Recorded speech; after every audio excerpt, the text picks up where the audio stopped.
Please subscribe to my channel. This is my sincere request to you. I woke at 6:12 in the morning to the sound of metal prying at the lock of the apartment I bled to buy. Through the peephole, my mother held a crowbar. My sister clutched a box of documents. My father stood behind them, certain this door would yield. The real shock wasn't the crowbar. It was their calculated punctuality, a hostile takeover before dawn. I didn't know yet that this was a heist wrapped in the word family. My name is Elena Price. It was just past 6 in the morning when the pounding began. It was not the hesitant knock of a neighbor checking in. It was not the polite rapping of a delivery driver. It was the heavy rhythmic thud of an execution order. Someone was standing outside my front door, and they had come with a calculated purpose. I rolled out of my bed. The hardwood floor felt freezing against my bare feet. I did not turn on the overhead lights. Shadows were my only immediate advantage. I walked silently across the living room to the entryway. My heart hammered against my ribs, but my mind was already shifting gears, locking into a cold clinical mode. I was a title resolution risk analyst. Panic was an amateur's reaction. Information was the only currency that mattered when a crisis hit. The heavy pounding stopped. A second later, a sharp grinding noise replaced it. It was the distinct sound of heavy metal scraping against the brass lock housing. Someone was trying to pry the lock away from the door frame. I leaned forward and pressed my eye against the cold glass of the peephole. The fisheye lens distorted the hallway, bending the straight lines of the walls, but the faces staring back at my door were entirely unmistakable. My mother, Valerie Price, stood front and center. Her jaw was set hard, the muscles tight with grim determination.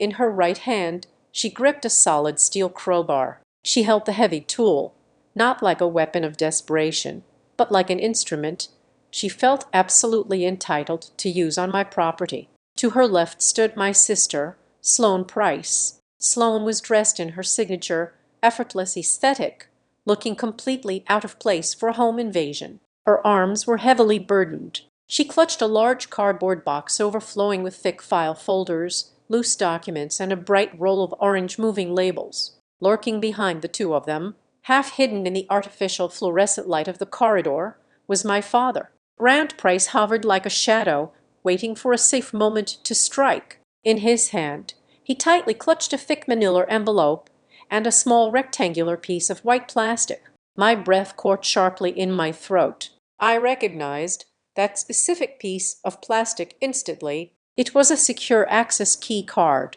It was the exact model issued strictly to verified residents of this building. My father had a cloned key card. They had not simply walked in behind a careless delivery person. They had systematically breached the building's digital security perimeter. "Open the door," Sloane yelled. Her voice was muffled by the thick wood, but the shrill, demanding pitch of her entitlement sliced right through the barrier. "This is the family apartment. I am just here to take back what belongs to me."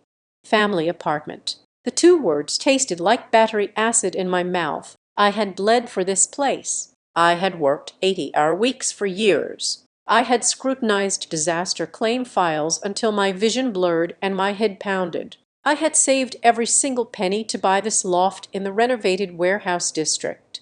And now my sister stood in the hallway declaring my home community property simply because she had failed at her own life. "Elena, I know you are in there," my mother commanded.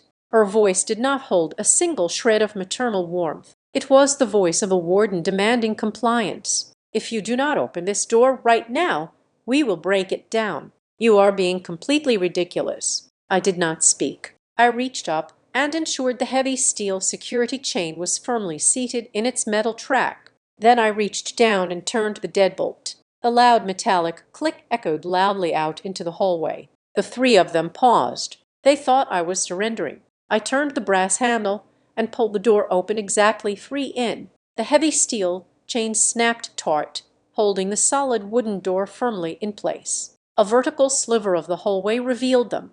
3 predators expecting to find a sheep. They expected a tearful, confused 34-year-old woman. They expected a daughter who would immediately crumble under the crushing weight of family guilt and sudden intimidation. Instead, they saw my face framed in the narrow gap. My expression was entirely dead. My eyes were completely hollow and locked onto theirs. I did not flinch. I did not step back into my apartment. I stood like a stone wall. The three of them froze in place. The sudden silence that fell over the hallway was infinitely heavier than the pounding had been. My mother lowered the steel crowbar by a fraction of an inch. Sloane's mouth opened slightly, her rehearsed speech dying quietly in her throat. My father was the first to recover his nerve. He stepped forward, pushing past my mother's shoulder. He raised the manila envelope and the cloned white keycard up to the gap in the door. He tried to arrange his facial features into an expression of calm, rational authority. He wanted to frame this aggressive home invasion as a simple civil handover of property. "Eleanor, let us be reasonable," Grant said. His voice was smooth and heavily practiced. "We have the right of residency. We have the documents for the return of investment right here. We are just here to finalize the transition. Do not make this harder than it has to be." I stared directly at the key card in his hand. My mind worked with surgical precision, analyzing the threat to get a cloned card. They needed an original card. To get an original, they needed to have intercepted a welcome packet, or bribed a staff member, or forged a secondary authorization form. They had been planning this strike for weeks. They had mapped out my defenses. "The moving truck is parked right downstairs." Sloane sneered, stepping up quickly beside my father. She puffed out her chest, trying to project dominance. She spoke as if victory was already a foregone conclusion. She spoke as if her velvet sofa and overpriced decorative pillows would be sitting comfortably in my living room in a matter of minutes. "The movers are charging by the hour. Open the door, Eleanor. You are embarrassing yourself. You have 10 seconds to leave," I said. My voice was dangerously quiet. It was the exact emotionless tone I used when catching a fraudulent claim file at work. "Before I call the police." "You will not call the police on your own family," Valerie snapped, raising the heavy crowbar again. The metal glinted harshly under the hallway lights. "I will pry this door right off its hinges, if I have to." She stepped aggressively forward, wedging the flattened end of the crowbar toward the narrow gap in the door frame. Before the cold steel could make contact with the wood, a quiet click echoed down the hall. 4 doors down, a brass lock turned. The heavy door cracked open. A sliver of darkness appeared, and then the unmistakable square of a smartphone camera lens poked out into the light. A neighbor. They were recording everything. At that exact second, the building's hallway security alarm tripped. A piercing, high-pitched siren shattered the morning quiet. A strobe light at the far end of the corridor began flashing a blinding red warning. The building management system had been alerted to the tampered entrance and the escalating noise. The Price family flinched violently, reacting as if they had been struck by lightning. Valerie dropped the crowbar to her side, her face flushing with sudden frantic rage. Sloane let out a sharp gasp, hugging the cardboard box tight against her chest, her eyes darting wildly toward the glowing red light. Grant shoved the legal documents and the cloned key card deep back into his jacket pocket, stepping backward instantly. They were furious. They were entirely ready to tear me apart. But they were ultimate cowards in the face of public exposure. The recording camera lens and the blaring siren instantly stripped away their artificial power. Their grand aggressive takeover had been aborted before it could fully detonate. "This is not over, Eleanor," my mother hissed. Her eyes were venomous, burning with a promise of retribution. "You owe us." "Let us go," my father muttered, grabbing my mother by the arm. "The police will be here in 2 minutes." They turned and fled quickly toward the emergency stairwell. Sloane struggled under the awkward weight of her moving boxes, her expensive heels clicking frantically against the polished concrete floor. I watched them through the narrow gap until the heavy fire door slammed shut behind them. I closed my door. I slid the primary deadbolt home. I locked the secondary deadbolt. I checked the steel chain one final time. The silence of my apartment wrapped tightly around me. My hands were shaking, but not from fear. The adrenaline surging through my veins was pure, cold, and electric. My phone vibrated violently on the kitchen counter. I walked over and picked it up. The bright screen lit up with an urgent text message from the building manager. The message read that someone had submitted an emergency residency authorization request for my unit at exactly 5:41 this morning. I needed to contact the management office immediately. I stared at the glowing screen. 5:41. They had not just shown up to intimidate me into handing over the keys. They had filed the official paperwork before the sun even came up. They wanted the building system to legally recognize them as residents before they broke my lock. It was a perfectly timed, legally orchestrated siege. I set the phone down on the cold granite counter. I took a deep, steadying breath. They wanted a brutal war over documents and legal technicalities. They had absolutely no idea they had just declared war on a professional risk analyst. 4 months ago, the world was quiet. I had just returned to Pittsburgh after 18 months of living entirely out of suitcases. For a year and a half, my reality had consisted of rental cars, cheap motel coffee, and disaster zones. My job at Iron Title Resolution required me to parachute into the chaotic aftermath of hurricanes, wildfires, and floods.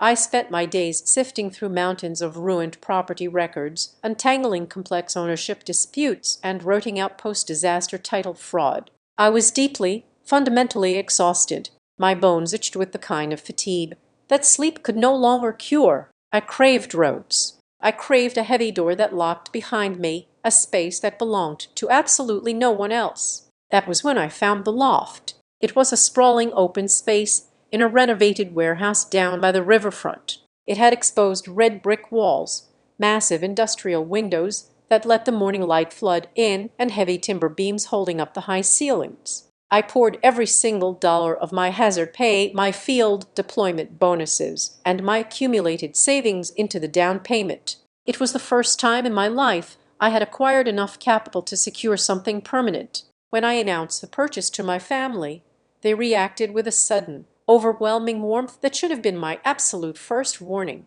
I had spent my entire adult life as the independent, slightly detached daughter, purposefully keeping a safe distance from the endless cycle of financial and emotional crises that defined the Price household. I was a reliable background character. But suddenly, upon signing the deed, I became the center of their universe. My mother, Valerie, insisted on hosting a massive welcome home and congratulations dinner. The dining room table groaned under the weight of a heavy pot roast, roasted vegetables, and 3 expensive bottles of wine. The atmosphere in the house was thick with a cloying performative affection that made my skin prickle. My father, Grant, sat at the head of the table, suddenly fascinated by the mundane, bureaucratic details of real estate transactions. He poured me a large glass of red wine and casually interrogated me about the closing process. He asked about the escrow timeline, the specific title insurance agency I used, and the exact spelling of my legal name on the final recorded deed. At the time, I brushed it off as a father taking an awkward, belated interest in his daughter's career field. Across the table, my sister Sloane swirled her wine and offered a smile that did not quite reach her eyes. She leaned back in her upholstered chair and joked that it was about time someone in the house bought something actually worth living in. She laughed, but the sound was sharp and brittle, carrying an undercurrent of raw envy. I knew exactly why. Sloane was currently drowning in a sea of hidden debt. For 2 years, she had tried desperately to build a luxury lifestyle content brand on social media. She had leased expensive cars, rented designer clothes, and booked lavish trips she could never actually afford, all to project a flawless image of effortless wealth to strangers on the internet. The brand had completely imploded just weeks before I returned to Pittsburgh. Her credit cards were maxed out, her sponsors had dropped her, and her meticulously curated digital life was crumbling into pieces. Yet, instead of panicking, she spent the entire evening talking vaguely about how a brand new space with the right industrial aesthetic would be the perfect catalyst for her grand professional comeback. I was too tired to read between the lines. I wanted so desperately to believe that we had outgrown our old dysfunctions. I wanted to believe that age had mellowed my parents and humbled my sister. I forced myself to accept their sudden interest as genuine familial love. It is an incredibly dangerous thing letting your guard down just because you're too exhausted to hold the shield up anymore. They moved in on my fatigue with quiet surgical precision. After dinner, While we cleared the porcelain plates, Valerie put a warm, comforting hand on my shoulder. She told me I looked absolutely dead on my feet. She offered to take my closing documents, my insurance binders, and my appliance warranty paperwork to organize them into a neat filing system at her house. She said I was far too busy and far too drained from moving to deal with tedious administrative chores. Shortly after, Grant casually asked if I could print him a copy of the loft floor plan. He claimed he wanted to review the layout to check the fire egress routes and evaluate the structural integrity of the window locks. He played the role of the protective handyfather to absolute perfection. I agreed to send him a digital copy, feeling a brief, foolish flicker of gratitude for his concern. The true nature of their celebration revealed itself when dessert was served. Valerie stood up at the head of the table, gently clinking her silver dessert fork against her crystal wine glass to command the room's attention. Her eyes were bright, and her smile was unnervingly wide.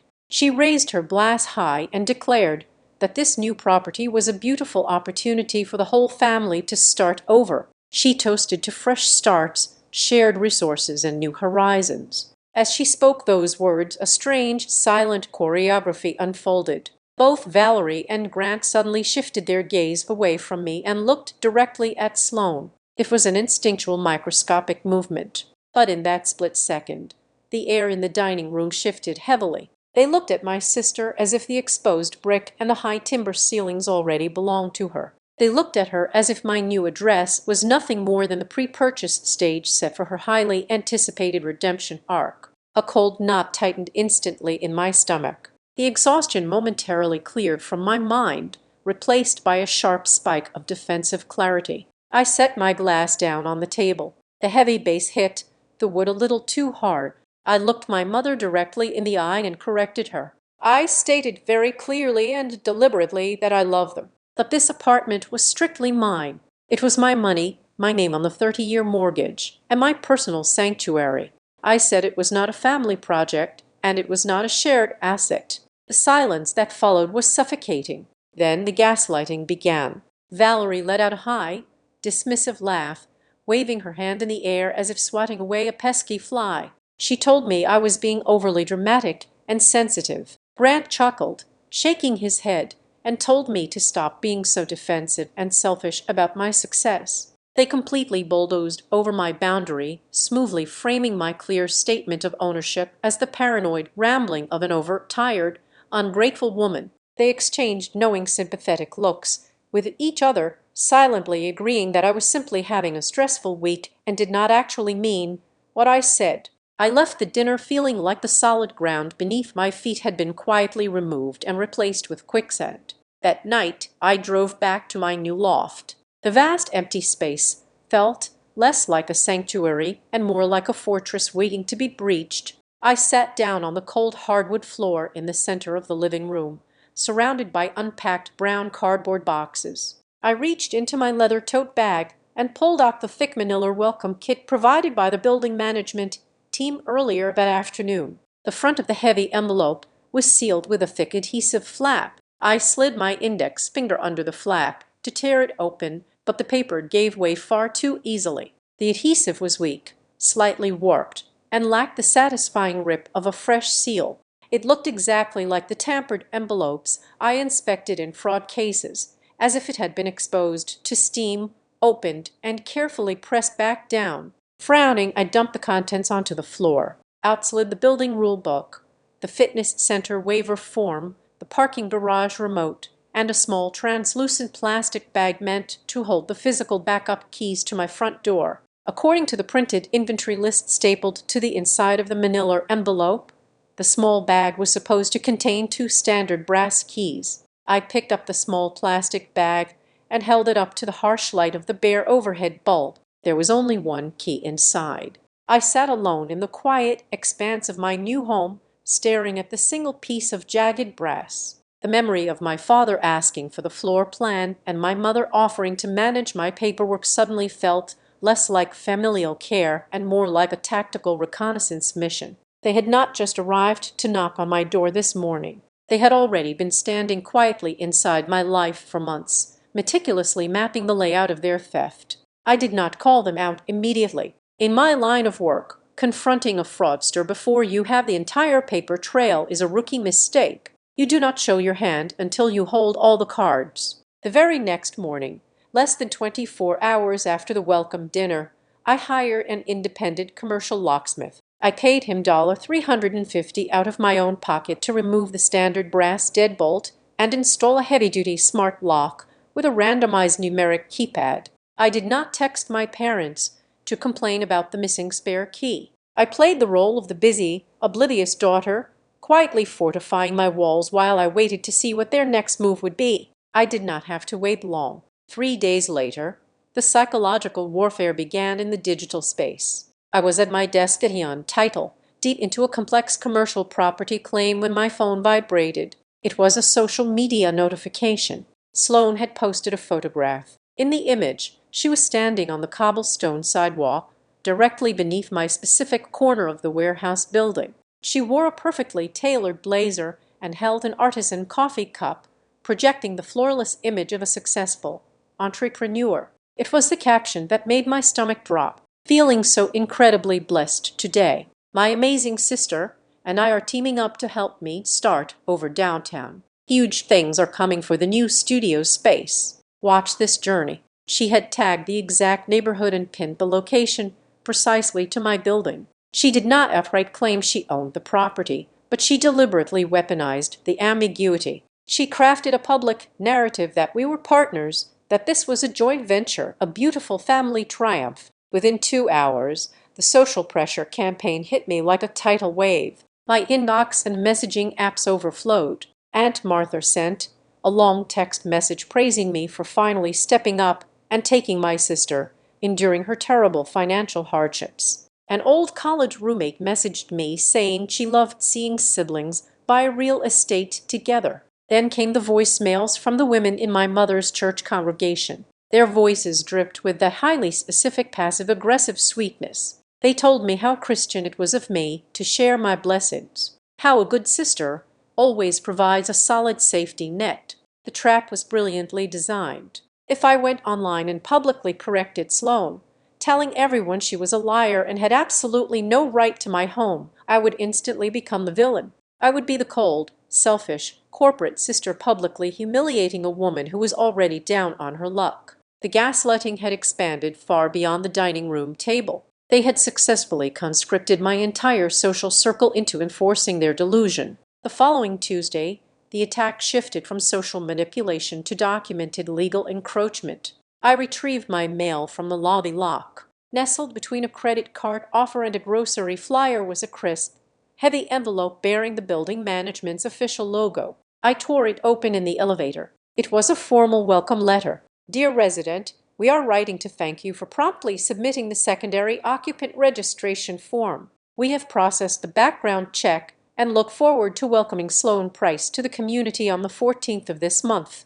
The 14th. That was exactly 1 week away. I marched straight into the management office on the ground floor. I demanded to see the physical registration file. Kevin, the assistant property manager, looked confused, but slid a photocopied packet across his wooden desk. I stared at the pages, my vision narrowing to a pinpoint. There was my signature at the bottom of the authorization page. It was a decent forgery, mimicking the sharp angles of my handwriting, but the pressure of the pen was all wrong.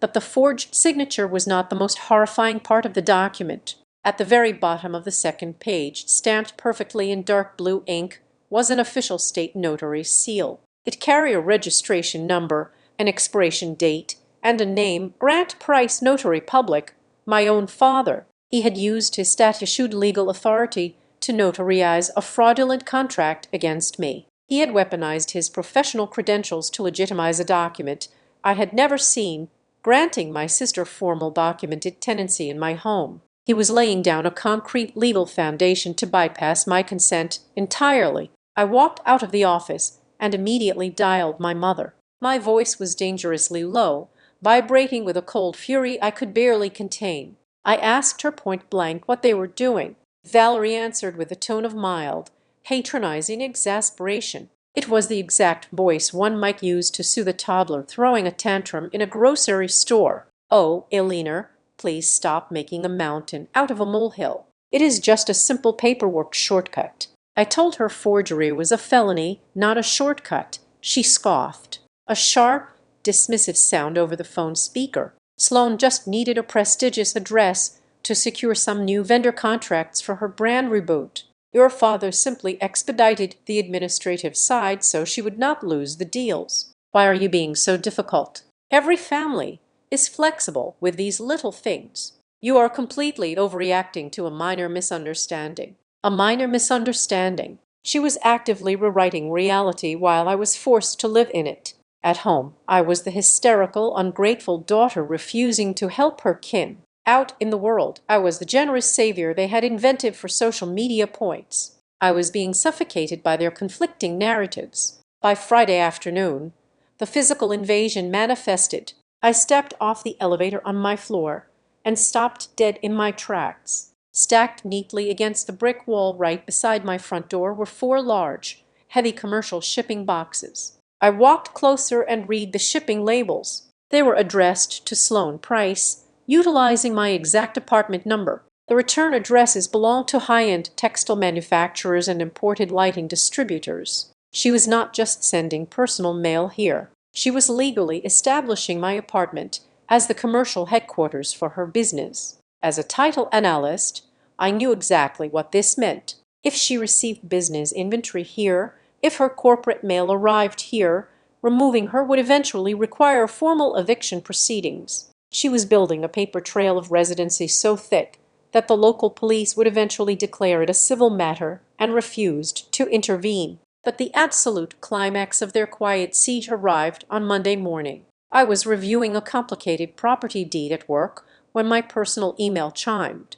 It was an automated alert from my local utility provider. I logged into my account portal to check the monthly billing statement. My eyes scanned the digital dashboard. The account holder section no longer displayed my name alone. The account type had been formally modified from a single user profile to a joint financial responsibility structure. I grabbed my cell phone and called the utility company. I sat on hold for 42 excruciating minutes. When a customer service representative finally answered, I demanded an explanation for the unauthorized account change. The representative was cheerful and utterly unhelpful. "Yes, ma'am.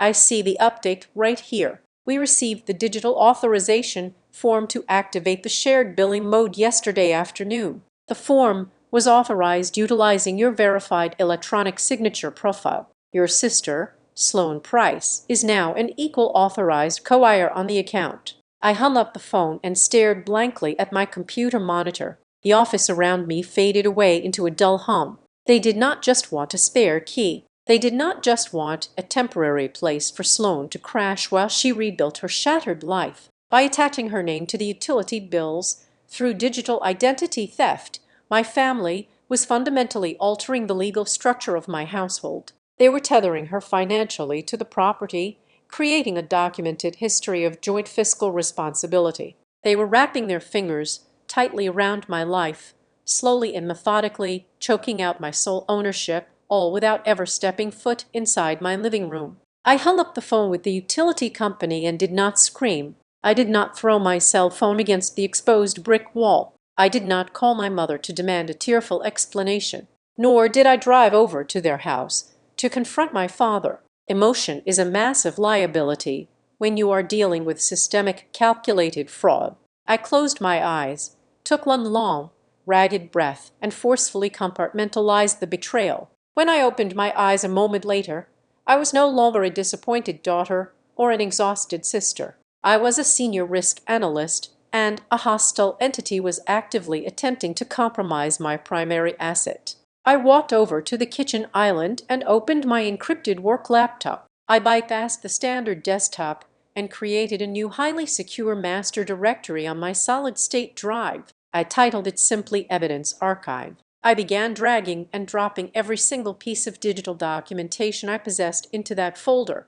I saved the automated utility email as a raw text file. I scanned the forged secondary occupant form I had retrieved from the property manager. I uploaded the higher resolution photographs I had taken of the commercial shipping labels, slapped across the heavy boxes currently resting in my hallway. Then I initiated a forensic deep dive into the digital footprint of my own life. I logged into the resident portal administrative dashboard. Because I was the primary leaseholder and the verified owner, I possessed access to the raw server logs regarding my specific unit. I exported the raw data to a massive spreadsheet and began filtering the columns by timestamp, internet protocol address, and action type. The hidden architecture of their invasion emerged instantly. It was not a chaotic, desperate scramble. It was a highly organized, methodical campaign of intrusion.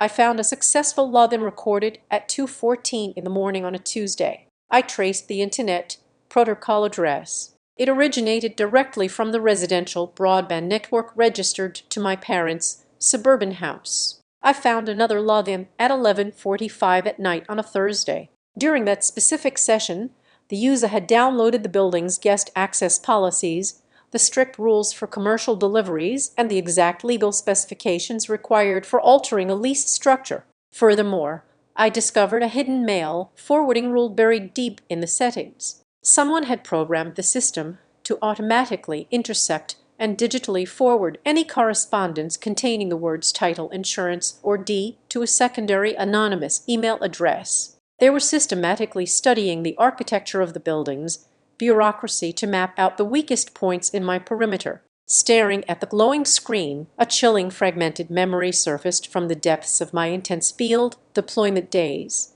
18 months ago, right before a massive, chaotic hurricane assessment trip down south, I had sat at my parents' dining room table. I had been exhausted, packing my gear, and stressed about the logistics of being off the grid for weeks. I had signed a highly specific, geographically limited power of attorney document and handed it to Valerie. I had legally granted her the authority to sign for certified mail, interact with the Postal Service on my behalf, and handle basic low-level administrative notices while I was standing in disaster zones. It was a standard, heavily restricted document designed purely for logistical convenience. It contained explicit clauses forbidding the creation of new financial liabilities, the alteration of property deeds, the addition of tenants, or the encumbrance of any assets. My family was deliberately stretching an expired, tightly limited authorization document, treating it like a universal, skeleton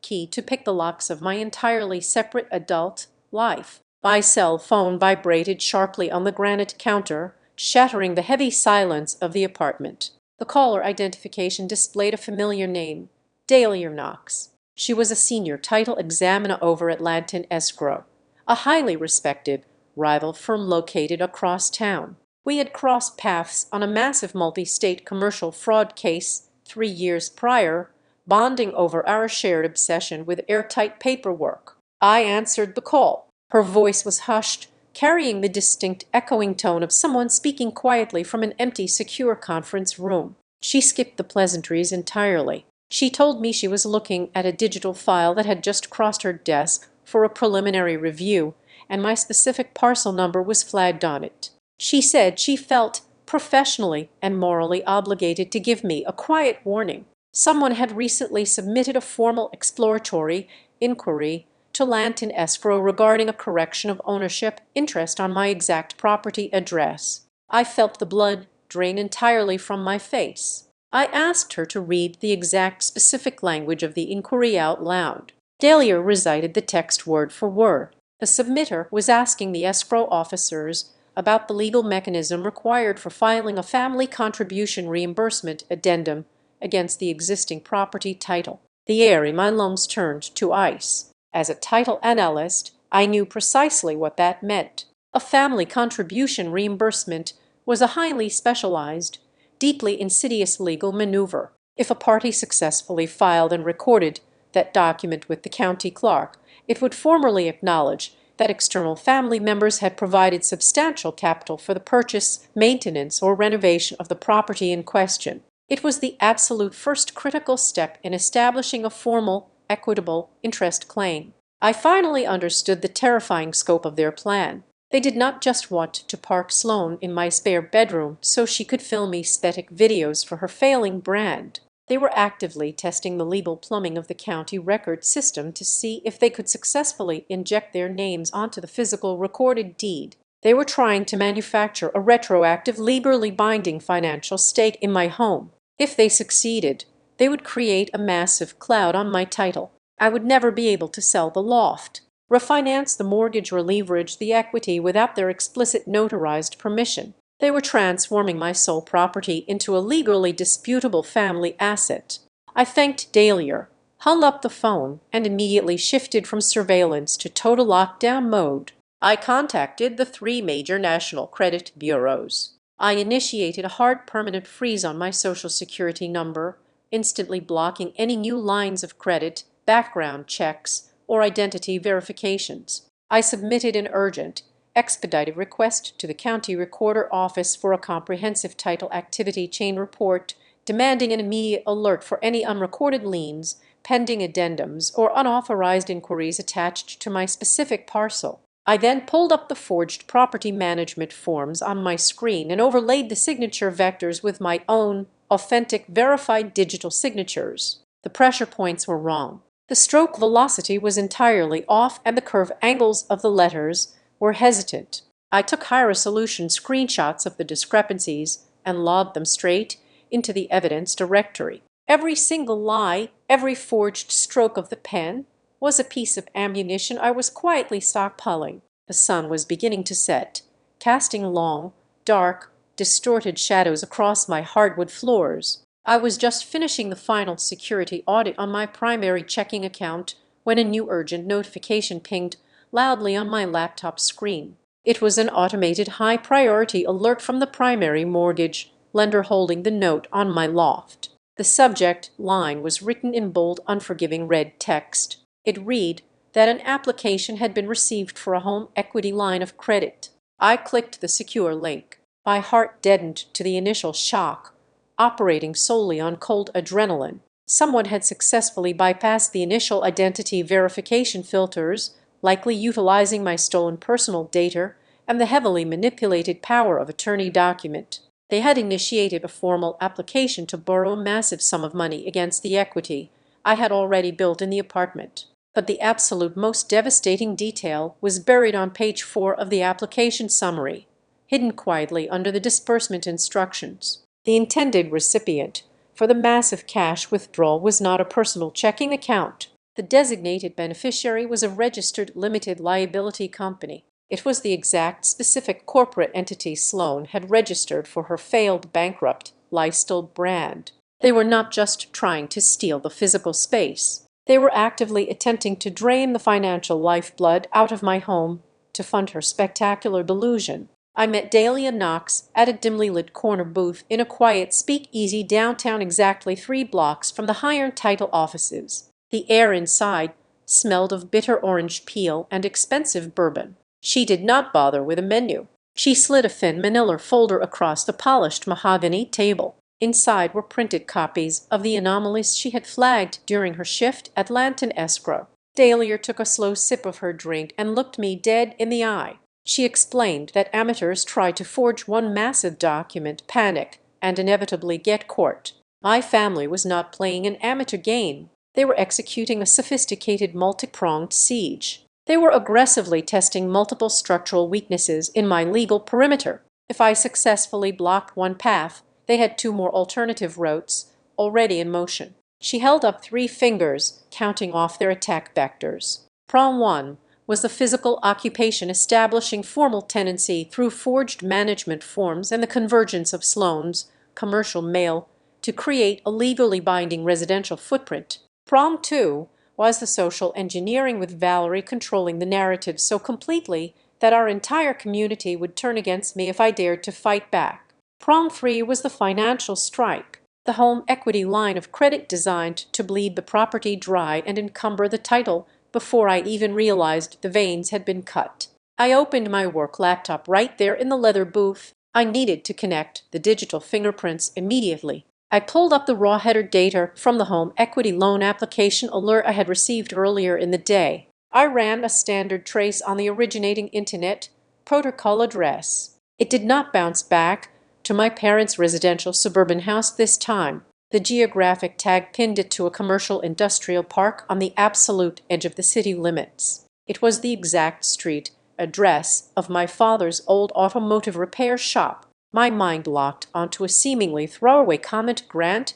had made at the welcome dinner months ago. He had loudly bragged to the table about fronting the cash for emergency plumbing and structural renovations before I moved my furniture in. I logged into the county clerk's public access portal and ran a wildcard search of his name against my specific property parcel number. There it was. A preliminary notice of a mechanic's lien had been quietly drafted. The attached scanned invoice claimed tens of thousands of dollars in contracting labor and raw materials. I zoomed in to scrutinize the vendor letterhead on the digital invoice. It belonged to a limited liability company I had never heard of before. The itemized list was a masterpiece of absolute fiction. It claimed $12,000 for reinforced subflooring, $8,000 for upgraded commercial electrical panels, and another $5,000 for custom plumbing reroutes. I ran a quick corporate registry search through the state database. The registered agent for that obscure shell company was Grant.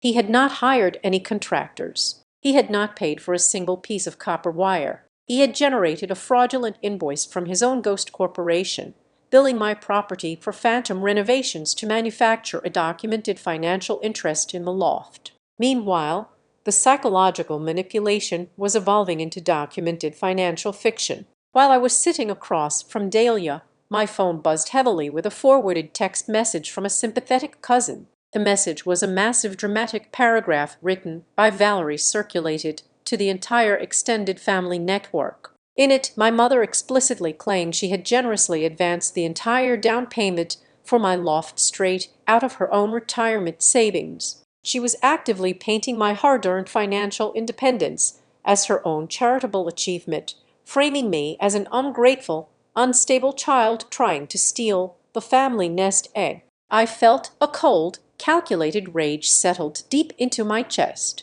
I did not text my cousin back. Instead, I accessed my secure banking portal and pulled the complete wire transfer history for the real estate closing date.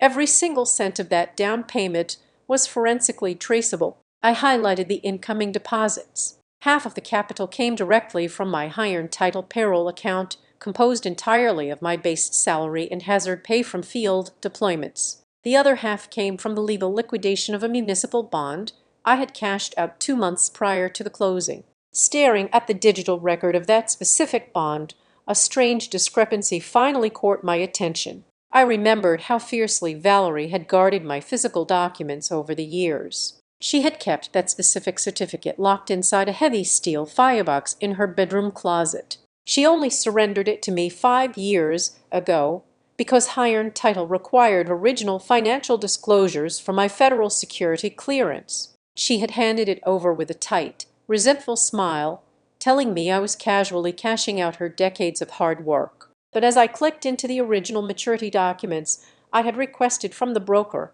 the paperwork told a completely different story. The bond had been purchased decades ago, funded entirely by a private family trust. The sole grantor of that trust was my maternal grandmother. The legal terms explicitly stated the funds were to be dispersed directly to me, and only to me. Upon reaching my 30th birthday, Valerie had not saved a single penny of that money. She had simply hidden its true origin from me for my entire adult life, weaponizing my own inheritance by pretending it was a massive financial gift from her own pocket. My grandmother had left me a lifeline to ensure I could escape, and my mother had spent years successfully convincing me it was a heavy lease she held the other end of. I closed the banking tab and opened my social media application.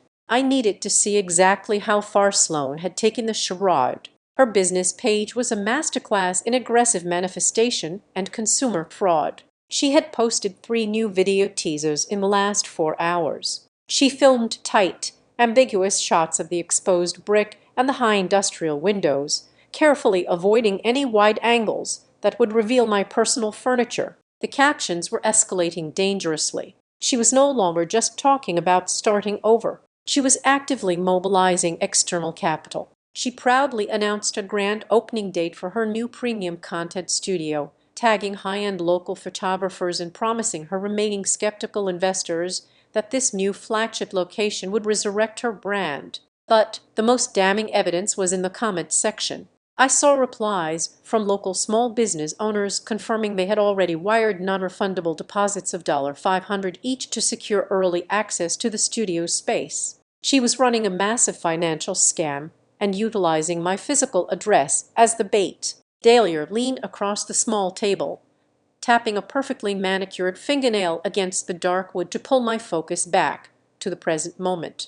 She reached into her bag and handed me one last piece of paper. It was a slightly blurry photograph of a commercial receipt passed to her quietly by a trusted contact who handled logistics for local staging companies. I took the paper and held it up to the dim light of the bar. It was a book reservation confirmation for a heavy-duty commercial moving truck. The registered client name was Sloan. The final destination address was my loft. I looked down at the exact date the reservation was placed and fully processed by the rental company's billing department.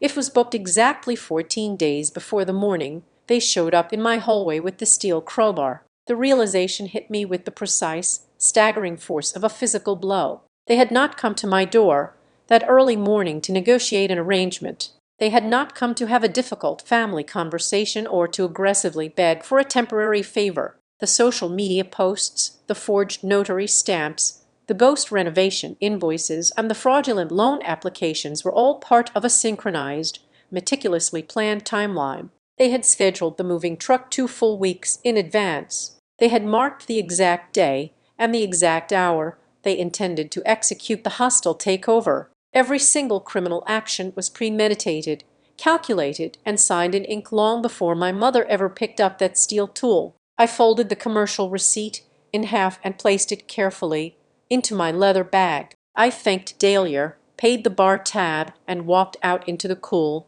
sharp evening air. The lingering panic was completely gone now, replaced entirely by the sterile absolute clarity of a seasoned professional preparing a final devastating audit. They had built a massive, intricate house of cards directly on my property line, and I was going completely pull the bottom card out.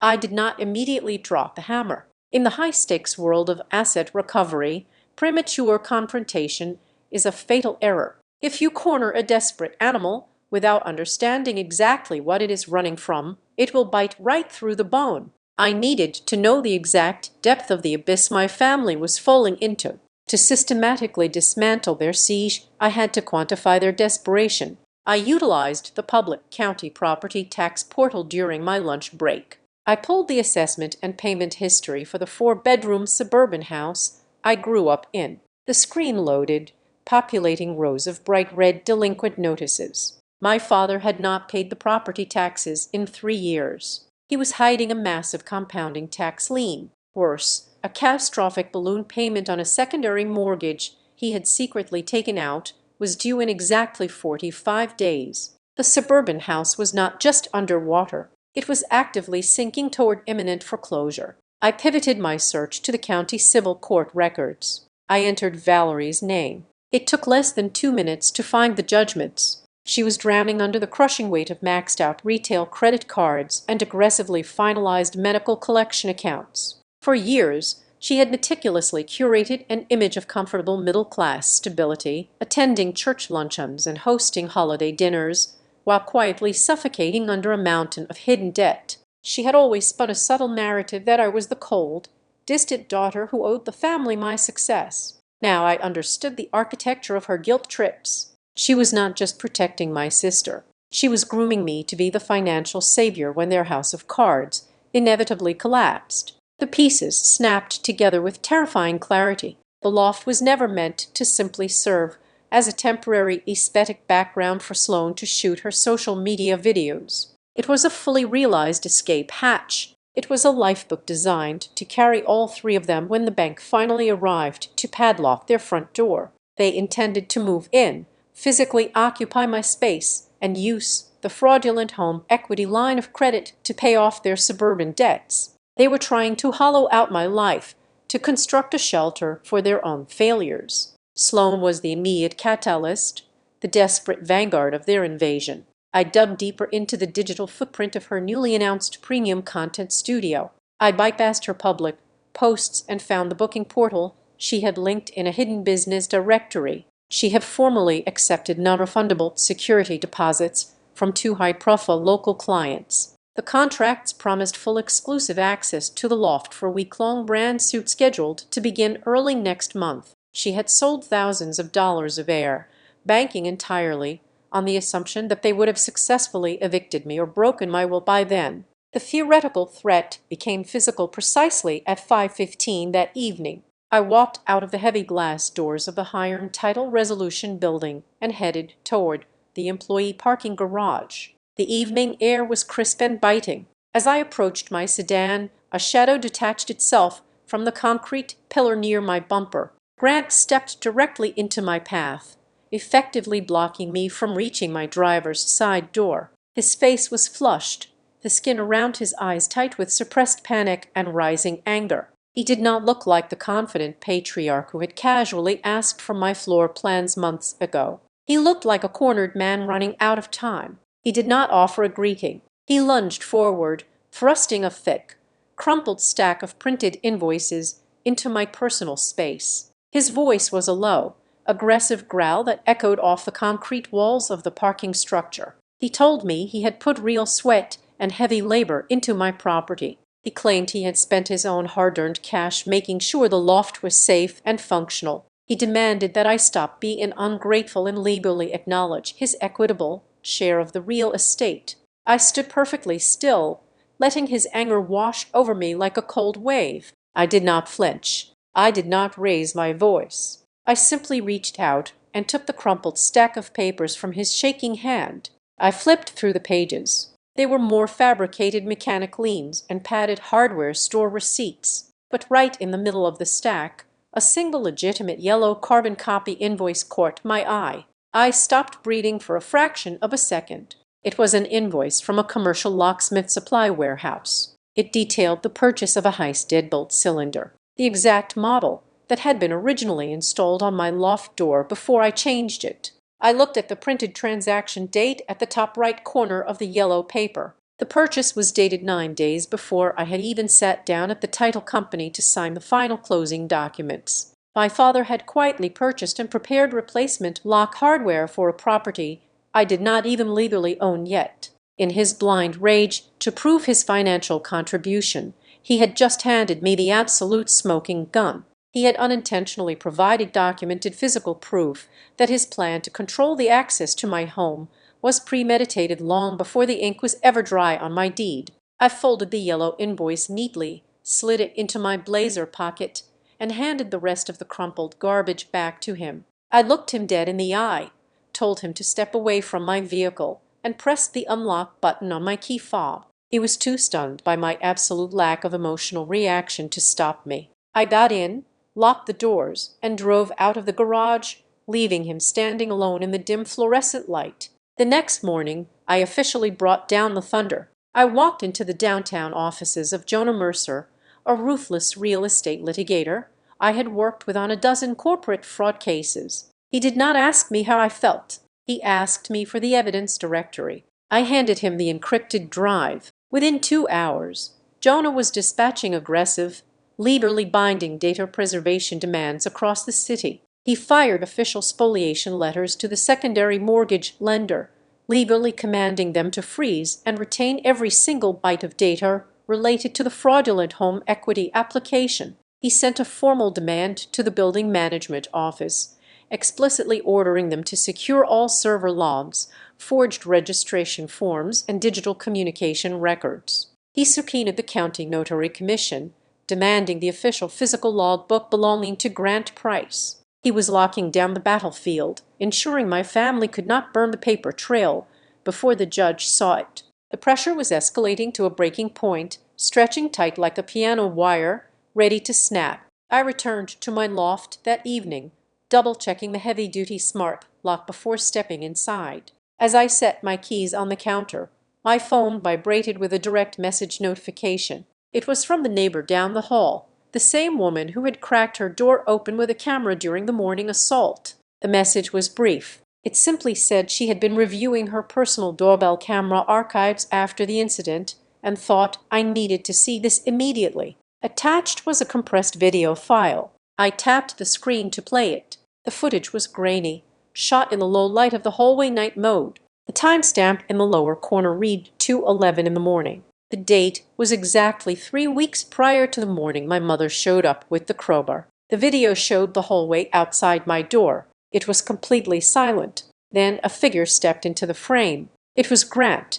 He was wearing a dark jacket, moving with an eerie, practiced silence. He stepped up to my door, pulled a small white plastic key card from his pocket, and pressed it against the electronic sensor pad above the handle. A tiny green light flashed on the sensor. The electronic locking mechanism engaged with a soft click. He did not open the door. He simply stood there in the dead of night, staring at the handle, verifying that his cloned key card successfully bypassed my security. He smiled a tight, chilling smile in the darkness, turned around and walked silently back down the hall. He had the key. He had the access. They had been standing right outside my bedroom while I slept, waiting for the perfect moment to break down the door and call it their own. The invitation arrived on a Tuesday afternoon via a brief text message from Valerie. She asked me to meet them for dinner, promising that we could just sit down and end this quietly. She claimed she did not want to escalate things any further and that the family simply wanted peace. I sat in the austere, glass-walled office of Jonah Mercer and showed him the glowing screen of my phone. Jonah leaned back in his heavy leather chair, steepling his fingers together. He advised me to accept the invitation, but he firmly insisted on accompanying me as my legal counsel. He warned me that I was not walking into a heartfelt reconciliation. I was walking into a room filled with thick, toxic smoke, and he needed to be there to ensure I did not suffocate on their desperate apologies. We met at a private dining room in a muted, overpriced Italian restaurant on the west side of town at 7 in the evening. The atmosphere in the small, dimly lit room was suffocatingly heavy. Valerie was already in the middle of a grand performance when we walked through the oak doors. She sat at the head of the long table, dramatically dabbing at her perfectly dry eyes with a white linen napkin. Grant sat beside her, rubbing his temples and heavily sighing, playing the role of the exhausted patriarch who just wanted his fractured family to be whole again. Across from them sat Sloane. She did not bother to pretend she was sad. She stared at me with pure unadulterated venom, looking at me as if the impending collapse of her entirely fabricated life was my personal malicious fault. I sat down. Jonah took the empty seat directly to my right, deliberately placing the slim black leather portfolio onto the center of the table. He did not order a drink. Neither did I. The waiter poured iced water and hastily retreated, clearly sensing the absolute zero temperature radiating from our end of the room. Valerie started the sermon almost immediately. She spoke in a low, trembling voice about how family should never involve lawyers, how blood was inherently thicker than property deeds, and how we all just needed to find a reasonable compromise. She suggested a quiet, sweeping arrangement. She proposed that I drop all of my aggressive data preservation demands and allow them to gracefully withdraw their title correction inquiries. In exchange, I simply had to grant Sloane a 12-month commercial lease at a highly discounted family-friendly rate. I did not say a single word. I turned my head slightly and looked at Jonah. Jonah opened his leather portfolio, sliding a single blank sheet of paper onto the polished wood. He did not raise his voice. He spoke with the terrifying flat cadence of a surgeon preparing to make a fatal incision. He bypassed the emotional manipulation entirely and asked them directly where the initial financial contribution for the apartment had originated. He calmly demanded that they explain on the official record the exact source of the money Valerie had been loudly claiming to everyone in our extended social circle she had provided for my down payment. Valerie stiffened. Her trembling, the fragile victim persona vanished in a fraction of a second, replaced by a rigid, defensive hostility. She snapped that it was family money, fiercely guarding the lie. Jonah pressed harder, his tone completely devoid of empathy. He asked for the banking routing numbers, the specific withdrawal dates, and the tax filing records of this supposed monumental financial gift. Valerie slammed her open hand flat against the heavy oak table. The silver cutlery rattled. sharply against the porcelain plates. In that split second, she lost complete control of her carefully curated narrative. Her face flushed a deep, ugly red, and she screamed that her mother had left that money for the survival of the whole family, not just for one selfish, ungrateful daughter to hoard for herself. The silence that followed her outburst was absolute and deafening. The truth hung in the stale air, ugly and completely undeniable. It was a confession violently dragged out into the harsh light.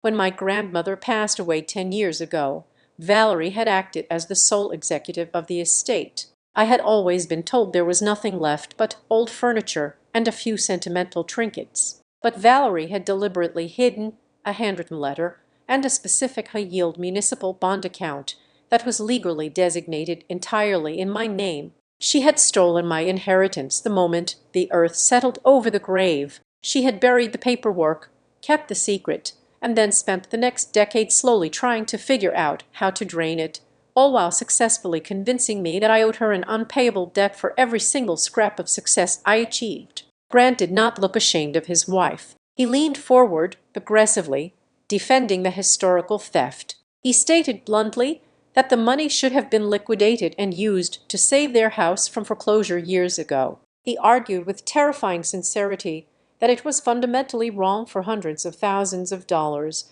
to sit locked dead in a financial account and later in a luxury loft while the rest of the family was actively drowning in compounding debt. He truly believed my financial security was nothing more than a communal asset they simply had not yet been able to cash out. He looked at me with deep, bitter resentment, furious that I had unknowingly secured my own life raft while their ship was taking on water. That was the exact moment Sloane completely broke. The thin, glossy veneer of her polished internet persona shattered into a million jagged pieces. She leaped out of her chair and leaned forcefully across the table, her face contorted with raw, unfiltered panic. She screamed that she had already promised her new investors the loft. She shrieked that she had signed binding contracts and taken thousands of dollars in non-refundable deposits from commercial clients, all based entirely on the aesthetic background of my home. She wailed that if she lost this physical space, her brand would be permanently destroyed.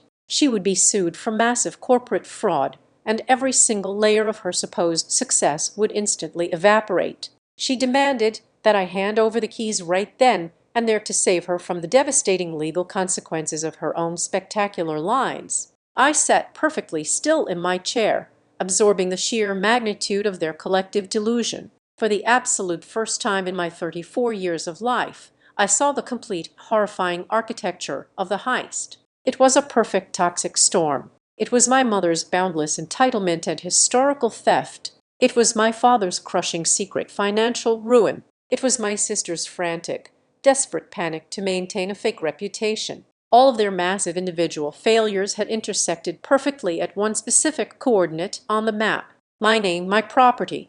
I was never a daughter or a sister to any of them. I was a designated casualty meant to absorb their impact. The air in the private dining room was thick with their heavy, frantic breathing. They had laid all their ugly, desperate demands on the table, waiting for me to finally break, waiting for the lifelong conditioning of family guilt to finally force my ultimate compliance. Jonah did not let them breathe another word. He reached into his portfolio one last time. He did not shout. His voice was colder than the melting ice in the untouched water glasses. He looked directly at my father. He stated that earlier that afternoon, a county judge had compelled the immediate production of the official notary public journal registered to Grant Price. Jonah leaned forward, resting his forearms on the table, fixing his eyes mercilessly on my father's suddenly pale, sweating face. He announced that his investigative team had personally reviewed every single entry from the past 12 months. There was not a single line, not a single signature, and not a single fingerprint in that entire official ledger that matched the registration number stamped onto Sloane's forged residency application. I walked away from that private dining room, expecting the crushing weight of exposure to finally break them. Jonah had surgically dismantled my father's forged notary ledger. In any rational universe, catching a man fabricating official state records would force a full immediate retreat. But I fundamentally underestimated the terrifying velocity of their desperation. When you strip away the last remaining shred of a narcissist's plausible deniability, they do not apologize. They double down. They simply change the battlefield. They realize they could no longer win on the administrative front. The paper trail was too securely locked, the digital timestamps too rigid. So less than 48 hours after that dinner, they abandoned the forgery angle and launched a direct, lethal strike against my personal sanity. The official notification arrived via a courier directly to my desk at Heian Title Resolution. It was an emergency civil petition filed in the county court. I broke the seal and scanned the heavily formatted legal text. My blood turned to absolute ice. They were no longer claiming a simple misunderstanding over a lease. They had submitted a sworn signed affidavit claiming I had made a binding verbal agreement to grant Sloan indefinite sentency, but it was the justification for this supposed verbal contract that took my breath away. The petition explicitly stated that the family was stepping in because I was actively suffering from a severe undocumented mental health crisis. They claimed that the grueling 18 months of field deployments in disaster zones had severely fractured my psychological stability. They painted a horrific, entirely fabricated picture of me as a paranoid, erratic woman who could no longer safely manage her own affairs or live alone. The affidavit stated that Sloan moving in was actually a desperate rescue mission, a family intervention I had tearfully begged for before my condition deteriorated into total hostility. It was the dirtiest, most spectacularly vicious hit they could have possibly designed. They were not just trying to steal my property anymore. They were actively attempting to execute my professional and personal credibility. In my line of work, analyzing multi-million-dollar risk portfolios requires an ironclad reputation for objective, rational judgment. If my own family successfully entered a public legal record claiming I was mentally compromised, it would not just lose me the apartment. It would instantly terminate my federal security clearances and destroy my entire career. If I sounded crazy, then my meticulously gathered evidence of their fraud would be dismissed as the obsessive, paranoid delusions of a sick woman. The fallout was immediate and suffocating because the civil petition invoked a tenant rights dispute paired with a wellness concern. The building management was legally paralyzed. Kevin from the management office called me, his voice tight with profound legal discomfort. He informed me that the building association was compelled by state housing regulations to schedule an expedited internal administrative hearing regarding temporary access rights. If Sloan won this preliminary step, she would be granted a provisional legally enforced right to enter and occupy my apartment, while the broader civil lawsuit dragged its way through the sluggish county court system. That was their end game. If she got one foot inside my door with a judge's temporary blessing, getting her back out would take years and thousands of dollars I did not have. The walls of my life began to rapidly close in. Valerie did not just file the court documents. She aggressively weaponized her social network to build the narrative. She spent her days working the phones, calling every single aunt, uncle, cousin, and old family friend in her extensive contact list. She used her most heartbreaking, tearful voice. She told them all that her eldest daughter was deeply unwell. She spun a tragic tale of a mother desperately trying to monitor and protect a child who was losing her grip on reality. I felt the poisonous effects of her campaign 3 days later. I was standing in line at a local coffee shop, absolutely exhausted, waiting to order a black espresso. I felt a soft hand touch my shoulder. I turned around to find Mrs. Gable, a woman who had attended my mother's church for 20 years. She looked at me with a cloying, deeply offensive expression of exaggerated pity. She tilted her head, lowering her voice to a theatrical whisper that half the cafe could hear. She told me she had spoken to my mother. She said she was praying for my mental recovery. She actually reached out trying to squeeze my arm and told me that pushing my loving sister away during a psychiatric breakdown was a mistake I would deeply regret. Every single muscle in my body seized. The urge to scream, to drag her out to the sidewalk and forcefully explain the forged notary stamps and the fake property liens was violently overwhelming. I wanted to tear my mother's narrative to shreds right there in the middle of the coffee shop, but I looked at Mrs. Gable's sympathetic, completely brainwashed eyes and a cold,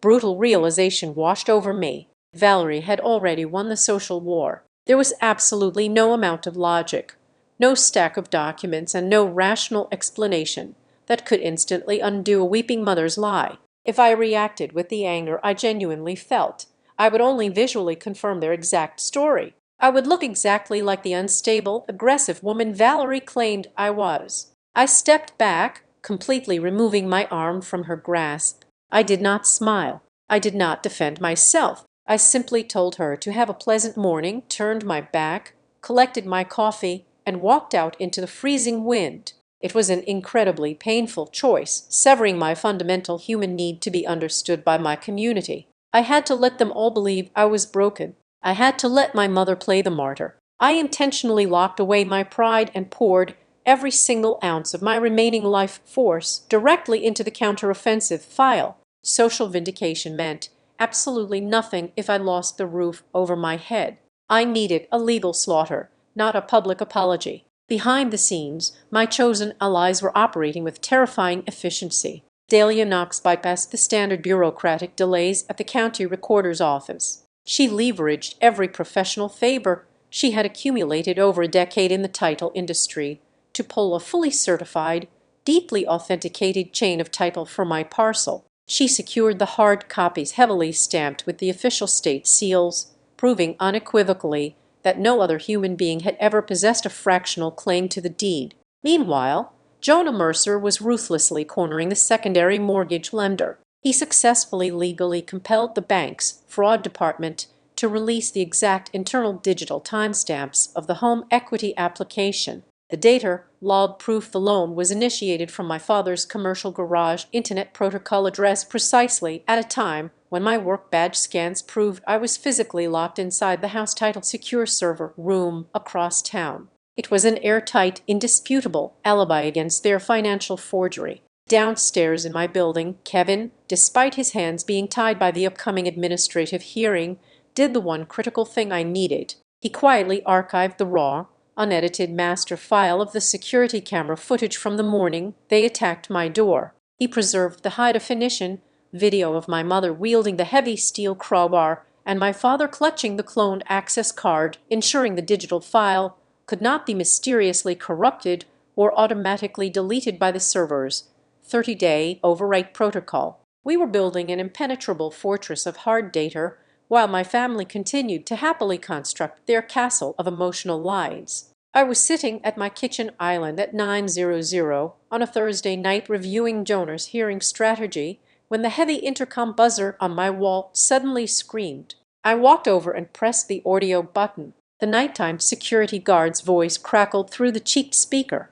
He sounded highly apologetic. He told me there was a legal process server standing in the lobby legally demanding access to my floor to serve official court documents. I told the guard to send him up. I already knew the administrative hearing was scheduled. I assumed it was simply the formal notice of the exact date and time. I opened my front door. A tired-looking man in a cheap windbreaker handed me a thick yellow envelope, asked me to confirm my first and last name, and walked quickly back toward the elevator. I closed the door, slid the heavy deadbolt shut, and tore the top off the envelope. I pulled out a heavy stack of heavily stapled legal paper. It was not the notice for the Building Association hearing. It was a brand new, aggressively escalated civil claim. Rand had officially filed a massive lawsuit for the immediate reimbursement of $55,000. The deeply fabricated, itemized list claimed extensive costs for structural renovations,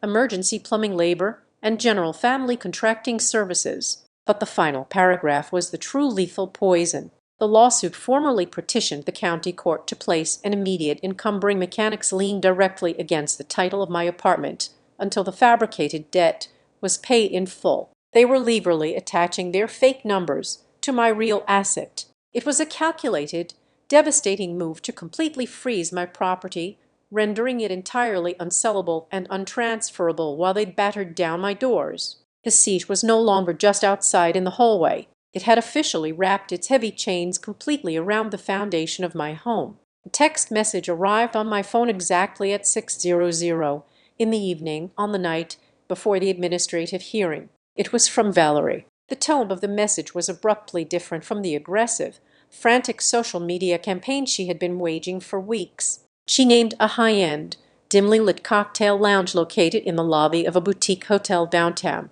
She promised me that if I simply came to meet them, if I was finally ready to be reasonable and behave like a proper daughter, the family would immediately withdraw all civil petitions and mechanic liens. She swore we could just keep everything private and settle this quietly without a judge. I forwarded the location directly to Jonah Mercer. I did not ask for his permission. I simply informed him of the venue. Jonah immediately replied that he was picking me up in 20 minutes. When my family chose that hotel lounge, they were banking on a specific psychological dynamic. They wanted a private, intimate ambush. They wanted to surround me with disappointed sighs, tearful eyes, and the suffocating, heavy weight of lifelong familial guilt. They fully expected me to walk into that room alone, emotionally exhausted and ready to surrender my keys just to make the nightmares stop. They did not expect a seasoned corporate litigator to walk in right beside me.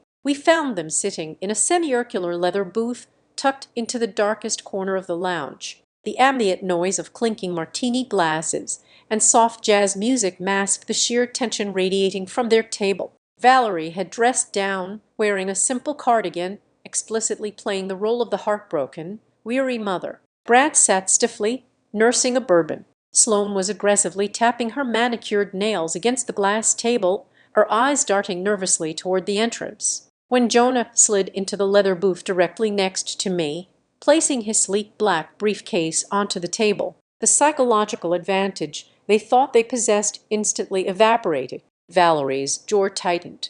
Her carefully rehearsed tears dried up before they even had a chance to form.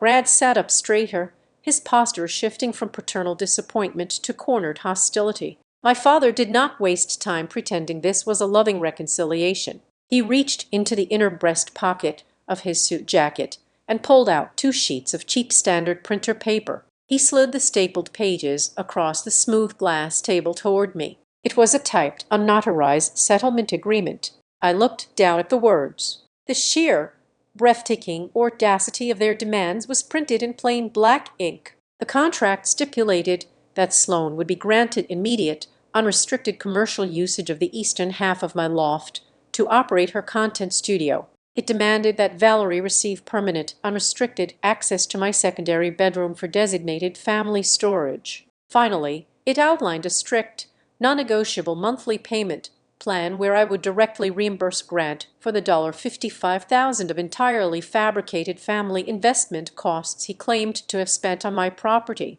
If I signed this piece of paper, they would magnanimously drop the lawsuit claiming I was mentally unstable. They were holding my professional sanity hostage for a permanent lease and a massive cash payout.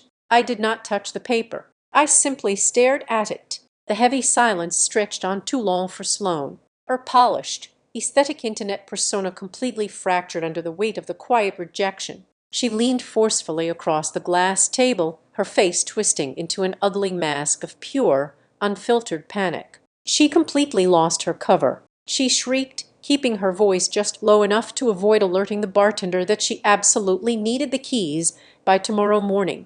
She confessed that weeks ago she had already sneaked into my building behind a delivery driver. She had hired a professional photography crew to shoot her entire luxury branding campaign right in the main architectural corridors of my floor. She had built her entire grand launch, accepted massive financial deposits from high-paying clients, and promised her remaining skeptical investors a grand opening based entirely on the aesthetic of my specific loft. If she did not have legal access to the apartment by tomorrow, her clients would sue her for commercial fraud, and her carefully constructed empire of lies would publicly detonate. Jonah ignored her entirely. He reached out with 2 fingers and pulled the typed agreement toward him. He adjusted his silver-framed glasses and looked directly at my father. Jonah's voice was the complete opposite of Sloane's frantic yelling. It was smooth, clinical, and completely lethal. He asked Grant a very simple logistical question. He asked how my father could legally or even logically demand financial reimbursement for installing heavy-duty commercial deadbolts and structural subflooring on dates that occurred 3 full weeks before the property title was ever legally transferred into my name. Grant's face flushed a violent dark red. The inescapable logic of the question cornered him instantly. His temper, frayed by weeks of secret financial ruin and impending foreclosure on his own home, finally snapped its heavy leash. He slammed his open palm down onto the glass table. The bourbon in his glass splashed over the rim. He leaned forward, his eyes blazing with absolute, undeniable entitlement, and snarled right into my face. He yelled that the dates on the invoices did not matter. He yelled that it did not matter whose name was on the closing documents because it was always going to be their place anyway. The entire booth froze. The low jazz music playing from the ceiling speakers seemed to completely drop out of my hearing. It was the confession I had been waiting for, yet hearing it spoken aloud felt like a physical knife twisting in my ribs. It was no longer a desperate argument about a temporary favor. It was not a misunderstanding about shared family resources. My father had just explicitly admitted that my apartment was never viewed as my personal achievement. Before I even signed the final mortgage papers, before I even packed my first moving box, they had already collectively decided to take it from me. They had looked at my years of grueling, exhausting labor in disaster zones and simply seen a convenient down payment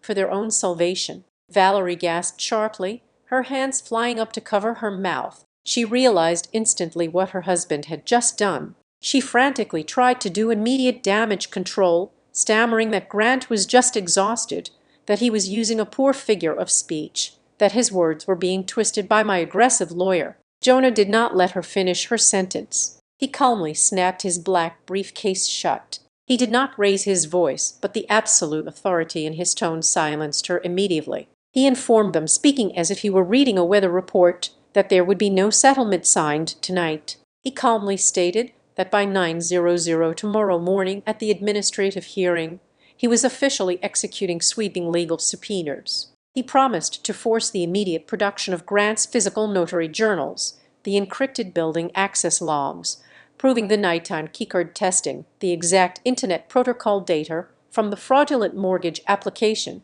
and the certified financial tracing of the municipal bonds. I stood up from the leather booth. I looked down at the 3 people sitting across from me. 2 distinct, overwhelming emotions crashed into each other inside my chest. The first was a profound hollow agony. It was the agonizing final death of any lingering hope I possessed. I knew with absolute certainty in that moment that my family had never viewed me as a human being to be loved, protected, or celebrated. I was simply a resource to be harvested, a piece of machinery designed to keep their sinking ship afloat. But wrapping tightly around that grief was a glacial absolute coldness. The emotional mourning period was officially over. The final battle had arrived, and I was entirely ready to burn their illusions to the ground. I turned my back on them and walked out of the hotel lounge. I stepped out into the freezing night air, took a deep breath of the city smog, and felt truly awake for the first time in months.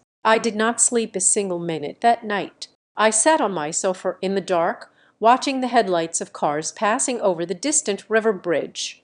At exactly 4:48 in the morning, my cell phone screen illuminated the dark living room. It was an encrypted email notification from Dahlia Knox. I opened the message. Dahlia had spent her entire evening calling in extreme favors at the county probate archives, digging deep into the sealed historical records of my grandmother's estate closure. Attached to the email was a high-resolution digital scan of a very old yellowed piece of paper. It was the original handwritten letter from my grandmother. I zoomed in on the cursive handwriting. The text was devastatingly clear. My grandmother had explicitly instructed the estate lawyers to place the municipal bonds into a highly restricted account solely under my name. But it was her reasoning that provided the ultimate weapon. She wrote that she was intentionally hiding this money from Valerie because she knew her daughter's reckless financial entitlement would eventually destroy the family. She wrote that this money was meant to ensure I had a safe place to live that no one in the family could ever take from me.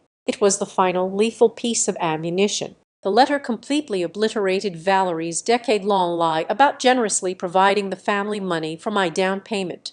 As the sun began to rise over the industrial warehouses, I printed the letter, slid it into my pristine legal file, and prepared to take my life back. The emergency injunction hearing convened at exactly 9 in the morning inside a sterile, windowless arbitration room at the county courthouse. The air conditioning hummed a low mechanical drone, a fitting soundtrack for the clinical dismantling of a family. The building management's legal representative sat near the back, waiting for the presiding magistrate to issue a definitive ruling on the temporary access rights. My family arrived 10 minutes early, perfectly dressed for the roles they intended to play. Valerie wore a soft pastel cardigan, her makeup applied to make her look pale, exhausted, and deeply maternally concerned. Grant carried a thick manila folder clutched against his chest, wearing a rumpled suit and the heavy burdened expression of a father who had been pushed to his absolute breaking point by an unstable child.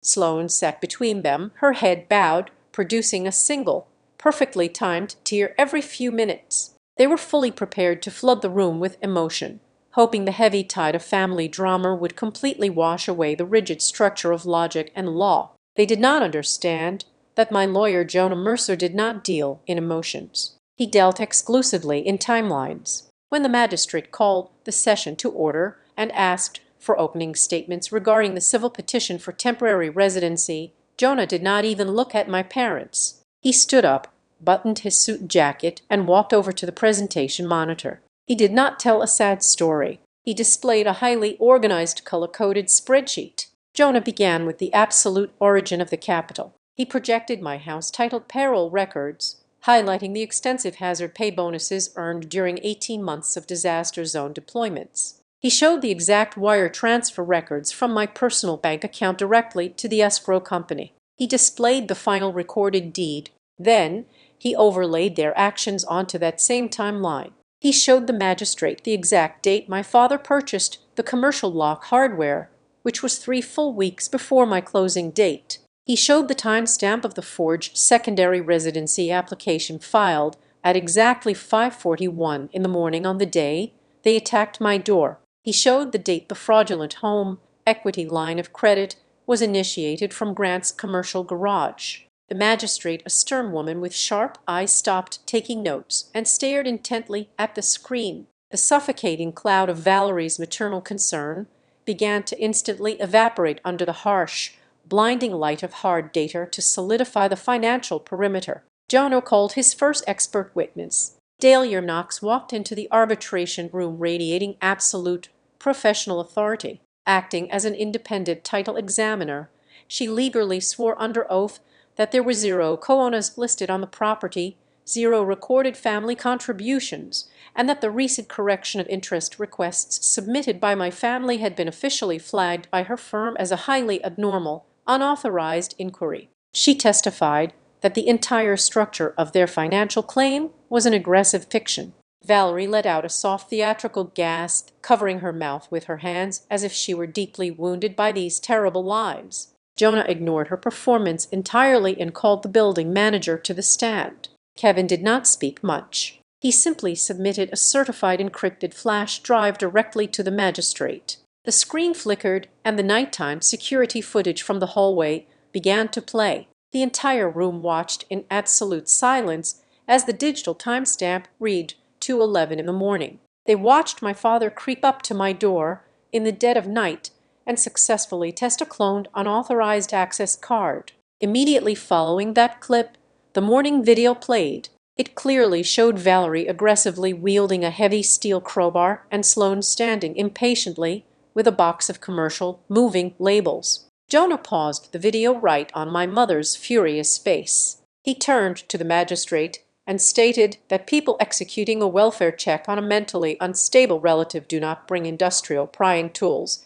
and moving boxes at 6:12 in the morning. He stated they were not there to talk, and they were not there to help. They were there to execute a premeditated hostile takeover. The dominoes began to fall with brutal rapid precision. A sworn affidavit from the secondary mortgage lender was submitted into the official record, legally confirming that an unauthorized attempt to pull a massive equity loan had been stopped. The document explicitly named Sloane's limited liability company as the sole intended beneficiary of the stuffed funds. Next, a certified letter from the State Notary Commission was placed onto the magistrate's desk, officially verifying that the registration number stamped on the forged residency application did not correspond to any valid entry in Grant Price's physical log book. The Price family side of the table fell completely, horrifyingly silent. Sloane stopped crying.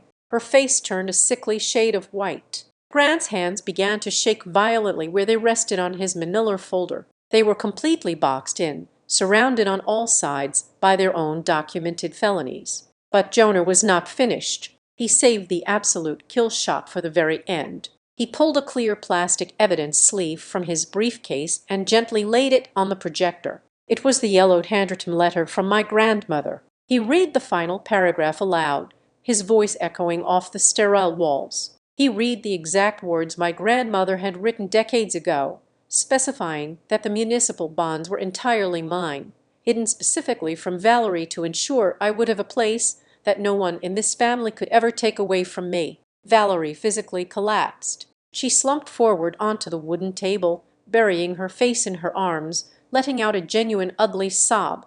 The grand decade-long illusion of her maternal sacrifice had been publicly surgically removed, leaving nothing behind but the cold reality of her theft. Cornered, humiliated, and watching the walls completely close in, Grant lost the last shred of his composure. He stood up, knocking his chair backward. He pointed a trembling finger at me and screamed that it was not fair. He completely forgot the magistrate was sitting right in front of him. In his blind, desperate rage, he loudly confessed that the bank was taking his house in less than 45 days due to a massive tax debt. He screamed that they were going to be homeless, that they needed the loft for shelter, and that they needed the equity cash to survive while I selfishly sat on a gold mine. He had just explicitly admitted their motive on the official legal record. He confessed that the civil petition regarding my mental health, the $55,000 reimbursement claim, and the temporary access demands were nothing more than fabricated extortion tools designed to steal my property to pay off his secret debts. The magistrate slammed her wooden gavel down so hard it echoed like a gunshot. The ruling was swift, merciless, and absolute. The magistrate legally dismissed the civil petition in its entirety with extreme prejudice. She formally denied any temporary or permanent access rights to the loft. She completely invalidated the fraudulent mechanics lien and the reimbursement demands. Furthermore, she announced that she was legally obligated to forward the forged notary documents, the fraudulent loan application, and the sworn confession of attempted asset theft directly to the district attorney's office for immediate criminal investigation. Kevin from building management did not even wait to leave the courthouse. He immediately drafted a permanent legally binding trespass notice, officially banning Valerie, Grant, and Sloane from ever setting foot within 1,000 t of the property. They left the courthouse separately. They did not look at me. They did not say a word. The heavy toxic chain that had bound me to them for 34 years had finally permanently shattered. That evening, I returned to my neighborhood. The sun was setting over the river, casting a warm golden light against the exposed red brick of the warehouse building. I rode the elevator up in total silence. I walked down the hallway and stood in front of my heavy wooden door. I pulled out my phone and accessed the smart lock administrative application. I permanently deleted every single old emergency contact. I wiped the entire digital history clean. I typed in a brand new, highly complex numeric code. I pressed my finger against the keypad. The heavy steel deadbolt slid home with a loud, satisfying metallic click. It was no longer the sound of frantic self-defense. It was not the sound of a woman locking herself away from a threat.